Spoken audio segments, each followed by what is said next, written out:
other sorts of drones to track, trace, and monitor vessels of interest, to detect suspicious activities, and also in the drones on the surface of the sea, drones in the air, which can be both of dual use, military use and civilian use, and such kind of surveillance possibilities are very crucial for us really to have cable security act bringing a real added value towards our security and security of our infrastructure.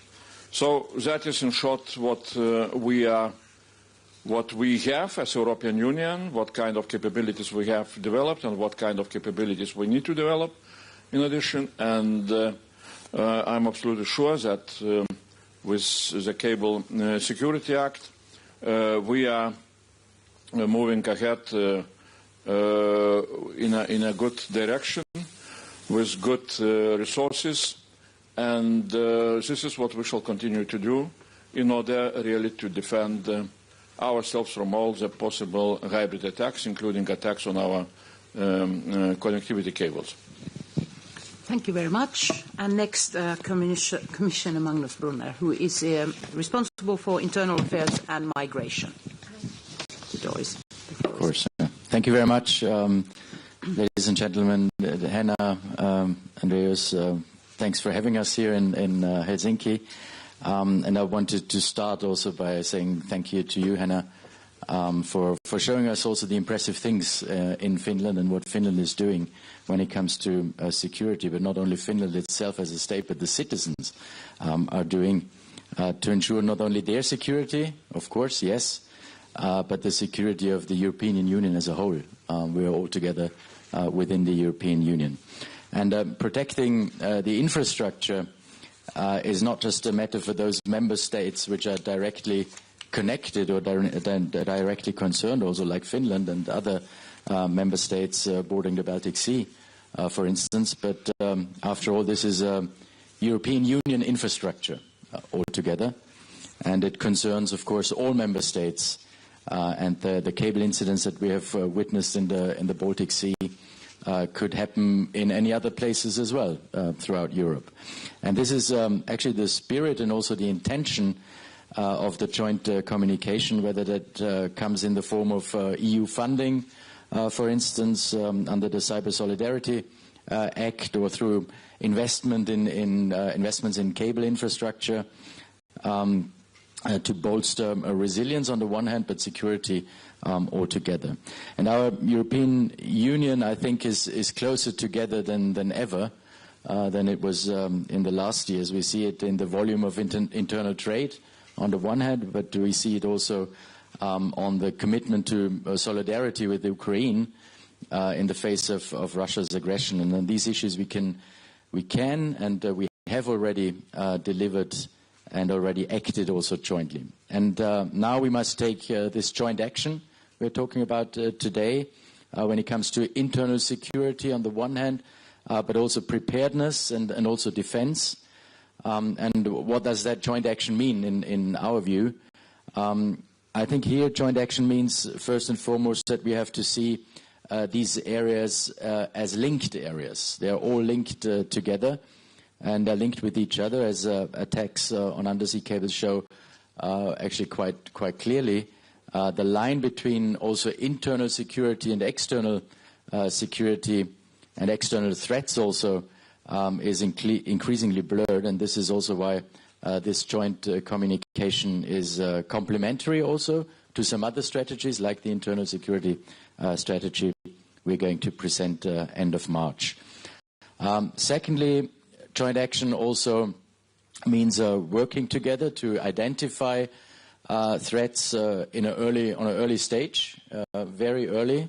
That is important by bringing also together a wide coalition of actors, the governments on the one side, the private sector, the citizens all together, and they must all buy into this process. In both, I think, the joint communication, but also the internal security strategy, I think we must place a lot of emphasis also on the external dimension of security, and also on the cooperation altogether with our international partners. That is very crucial, I would say, for identifying, but also, of course, for countering hybrid threats, which evolve quite quickly and challenge also our existing approaches. Thirdly, what does joint action means?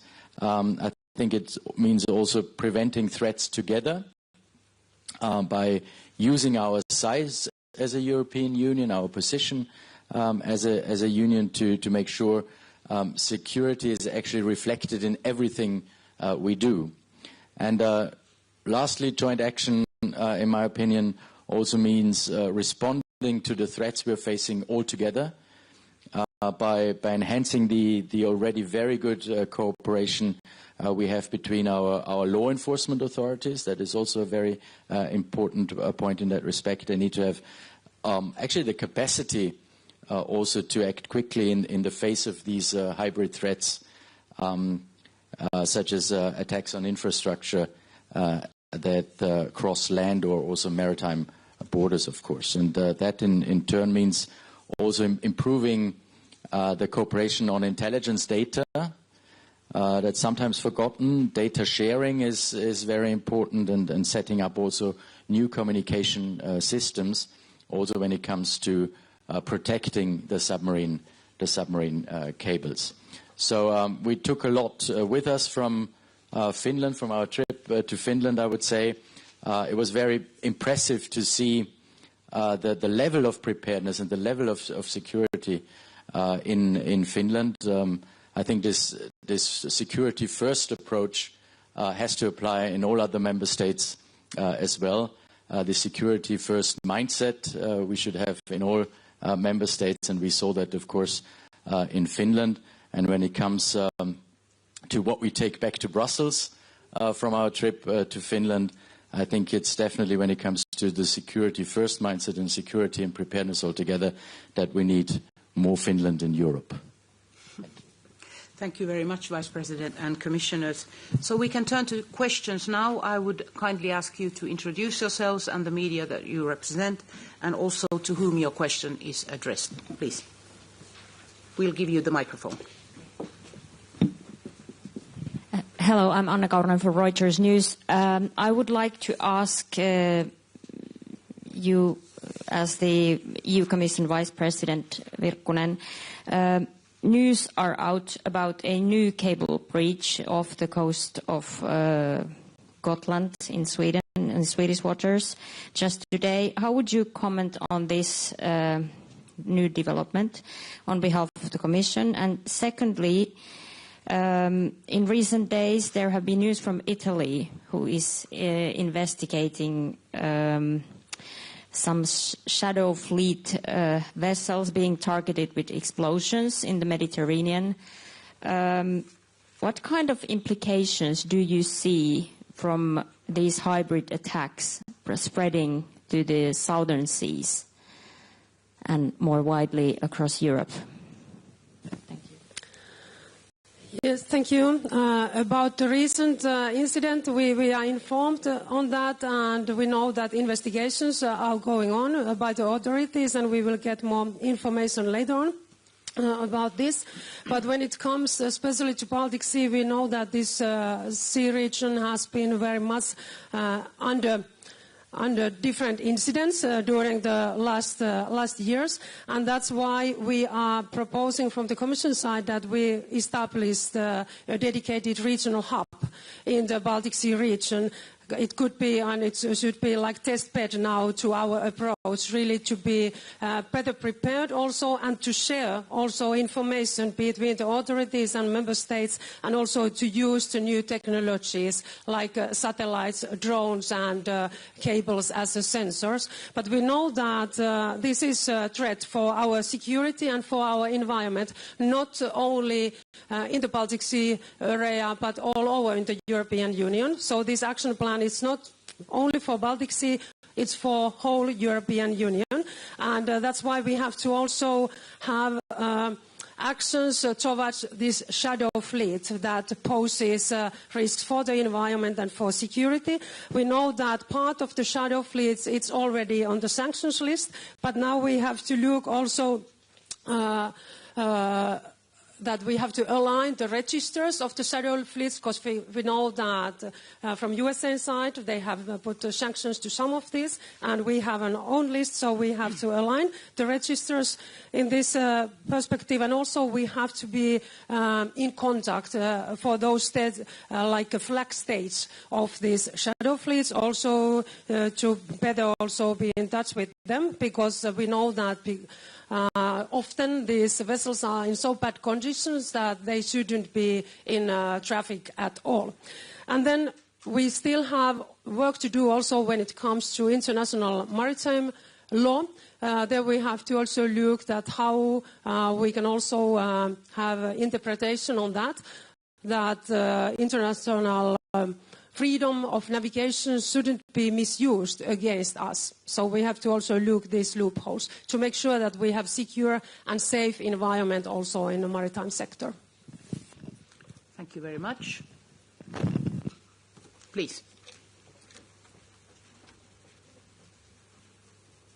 Hello, my name is Lasse Lapintie from STT, and this question is for Henna Virkkunen.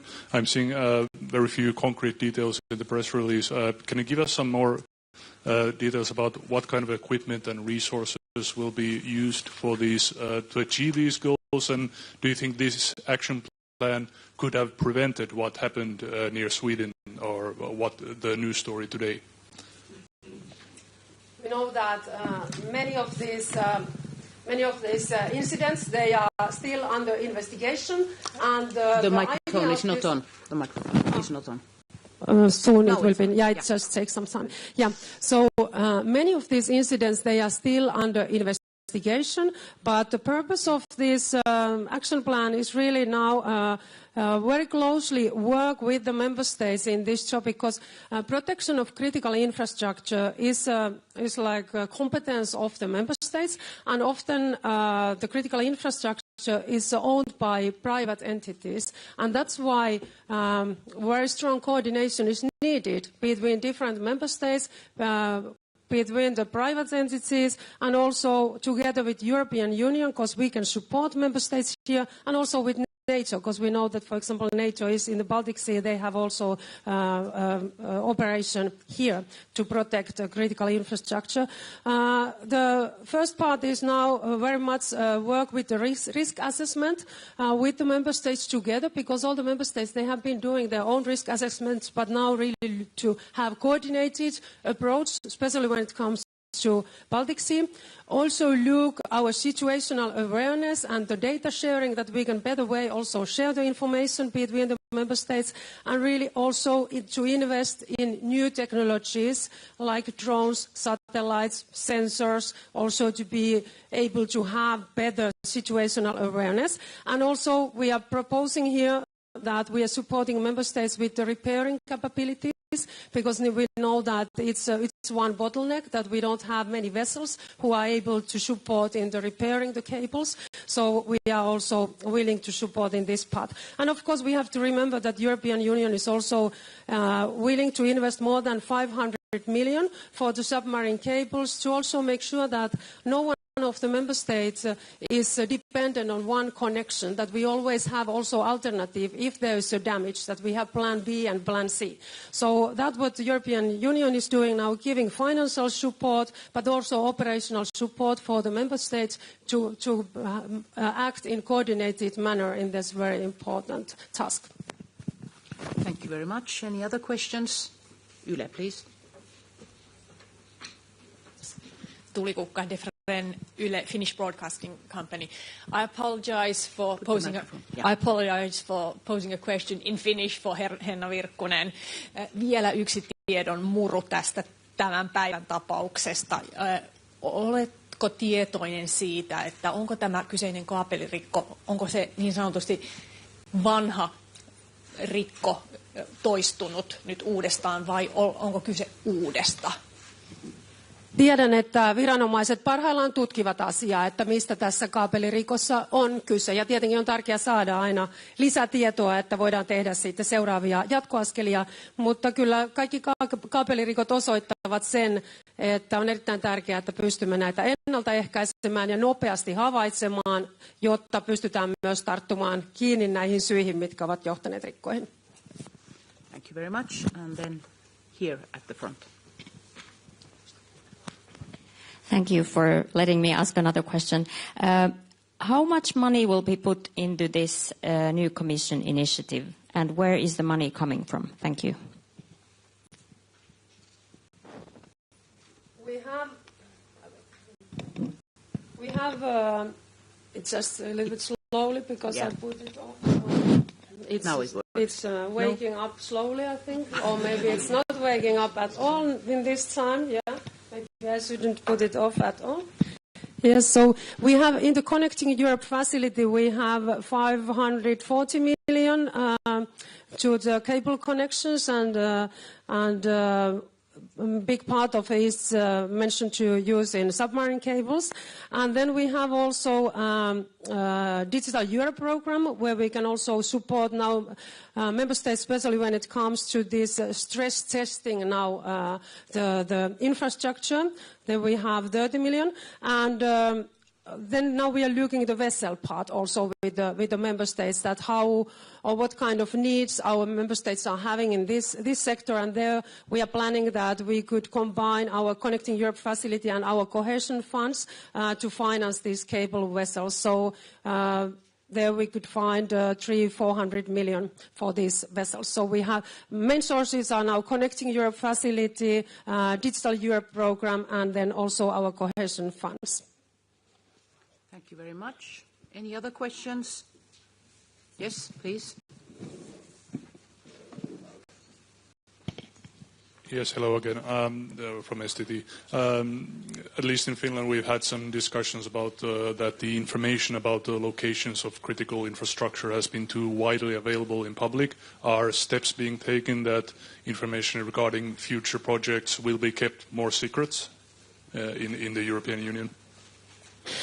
We know that nowadays we are really living times when everything can be used as a weapons against us, and then we always have to also consider very carefully that what kind of information we are sharing, and that also comes, of course, to the cables and our critical infrastructure.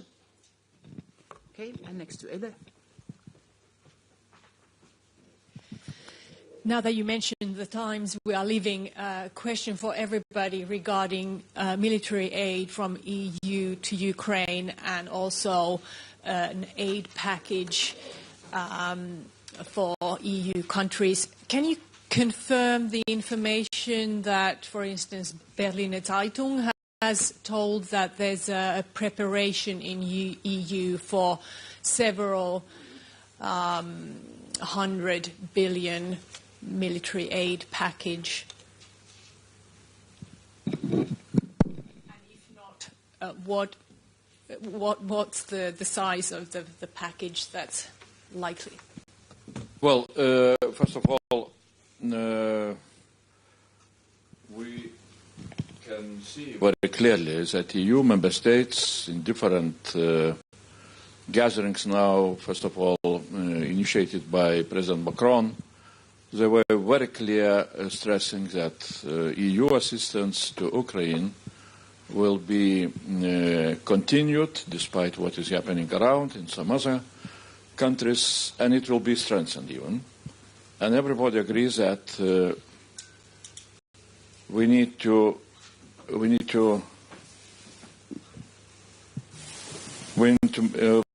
implement so-called formula peace through strength. This is our, vision how peace, which is very much needed for Ukraine and for the whole Europe, can be implemented. So for that to be implemented, really, strength of Ukraine should be increased. Now we are discussing in Commission among different commissioners and our services about all the possibilities which would allow us in a very urgent way to send very strong message to Ukrainians and to the world that we are standing together with Ukraine. I hope that good occasion for such a message will be exactly 7th anniversary of the war, which comes next Monday. Now, on the size, I will not elaborate too much.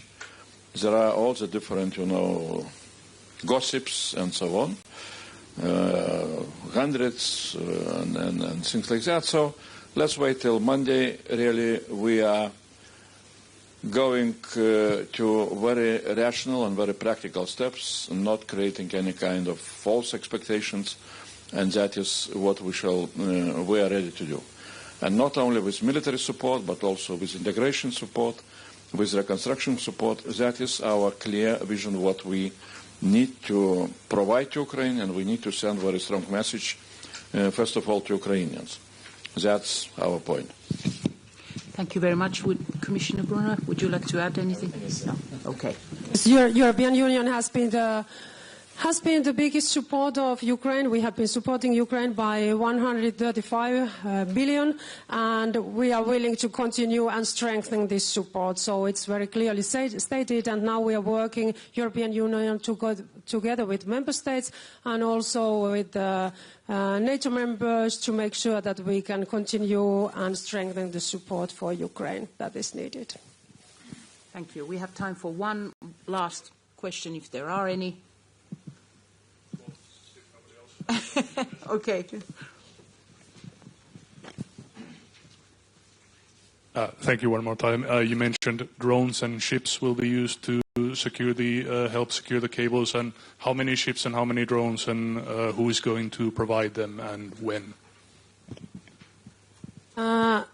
That is now the action plan, so it means that we will continue the discussions now together with member states, really to look the need. But the idea of the action plan is that it's mentioned to be action plan for whole European Union, but special focus is now in the beginning in the Baltics region, because it can be like a test bed for us. And we will look now together with the member states how many vessels, for example, is needed, and also the drones part, and also how we will use smart cables in the new projects we will have. So this is this is not the end of this project. This is an action plan, and in which line we start to now strengthen our actions together with the member states.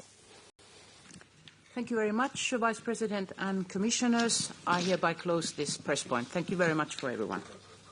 Thank you.